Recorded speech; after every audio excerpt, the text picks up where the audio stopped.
Here's the way it works in life as you get older. Age is creeping up on you faster than you're creeping up on it. You think you're keeping it at bay. And then one day, like it happened to me at a steakhouse about 8 years ago, I opened the menu and there appeared to be ants running across it. One day I was vibrant and dynamic. The next day I was watching Meet the Press and eating stewed tomatoes all day. It like caught up in one day. So age catches up to you, and it catches up to you in sports really, really fast. Like really, really fast. Because the league, the NFL, is getting younger. It's not getting older. So when you're an old guy, you're the only old guy or maybe two in the locker room. So I want you to think about this with Tom Brady, because Tom's having another great year. But as I told you this year with the Patriots, and I told you this going into the game this weekend, they're overvalued. This is not one of the all-time great Patriot teams. They're overvalued.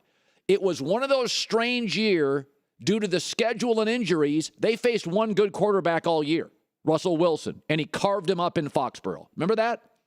Seattle went cross-country. We're all like, boy, Seattle's in trouble, and he just carved up New England. It was one of the better football games of the year, certainly Seattle's best football game. And there was 39-year-old Tom Brady. He just didn't look very dynamic on that Sunday night, I think it was, against younger Russell Wilson. So let me just throw this out to you. Tom Brady's last two postseason games, and I'm not denying that he played good defenses, but when you get to this level of football, you're going to play good defenses. Tom Brady's last two playoff games, completion percentage under 48%, 3 touchdowns, 4 picks, passer rating 61. And then you see that younger Aaron Rodgers cross the street. He's pretty good. And see that younger Matt Ryan cross the street. Belichick's watching that. It's pretty good. So let me just ask you, 39-year-old Tom Brady struggled against Denver, struggled against Houston. What if he throws up a clunker this weekend? You know what Belichick and Kraft are doing if they lose. You do know what they're doing. Bill's going to call Robert Kraft. Robert Kraft's going to call Bill. And this is how it happens when you break up. We need to talk. Yeah, that's what's going to take place. Remember, you didn't know how good Aaron Rodgers was when Green Bay got rid of Favre. You didn't know. You heard. You were outraged, right? How can you get rid of Favre, Aaron Rodgers?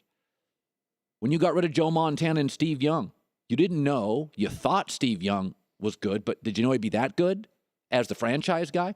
Did you know Andrew Luck would be able to get you to an AFC Championship in a couple of years?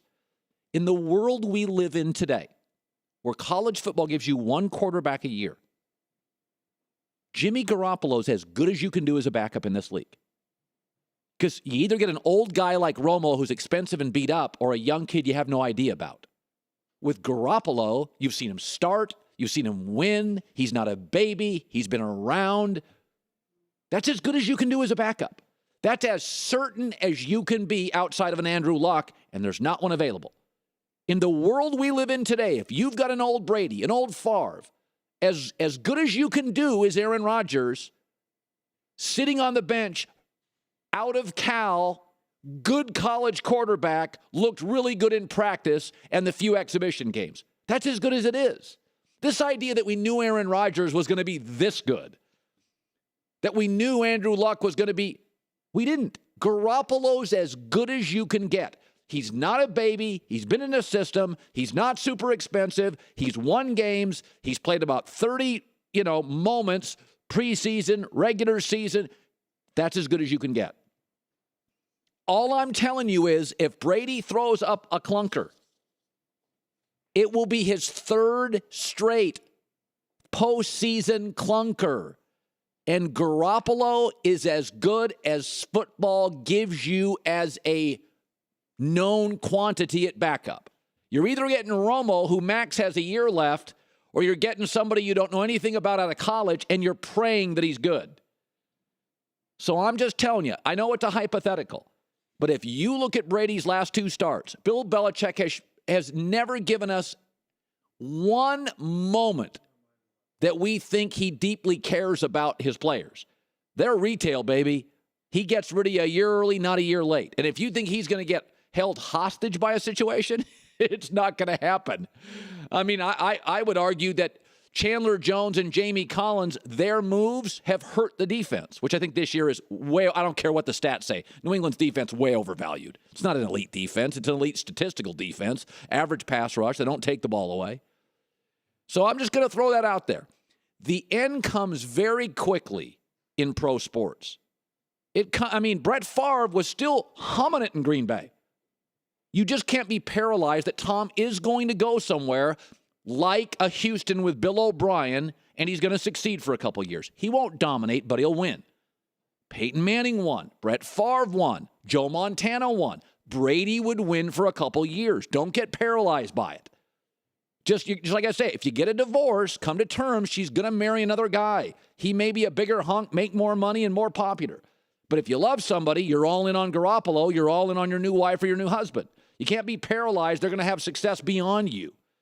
So I think it's very funny about this. I go into this weekend, and my takeaway is, are we paying attention to this thing in New England? We have the coach in league history who falls in love with no players, falls in like with all of them. We have a 39-year-old quarterback coming off back-to-back bad playoff games and has not shown an ability this year to beat a top team with a good quarterback. They're 0-1 on a team that's overvalued statistically because of the poor quarterbacks they've faced. Pittsburgh wins this game and Brady's average. You're darn right Kraft and Belichick are having that let's have lunch and talk. You darn right they are. And I don't blame them one bit. And for the record, Tom knows it's coming because Tom Brady has been totally reluctant to do commercials. Have you noticed how many commercials Brady's been on in the last 6 weeks? He's on everything. Tom knows that commercial well that he avoided for years, going to run dry here pretty quick. I mean, if Corn Dog and a Stick offered him something, he'd be the face of the franchise. No. He's doing everything. He's in his backyard on his wall pitching stuff on Snap Nozzle or whatever it's called. Or are you Bill Belichick? No, I'm not Bill Belichick. I want to work with, I'm just going to fade off into the sunset, and I like to keep my people around. But I have always loved his kind of theory on sports. We're dealing with a salary cap here. Fall in like with players, don't fall in love with them.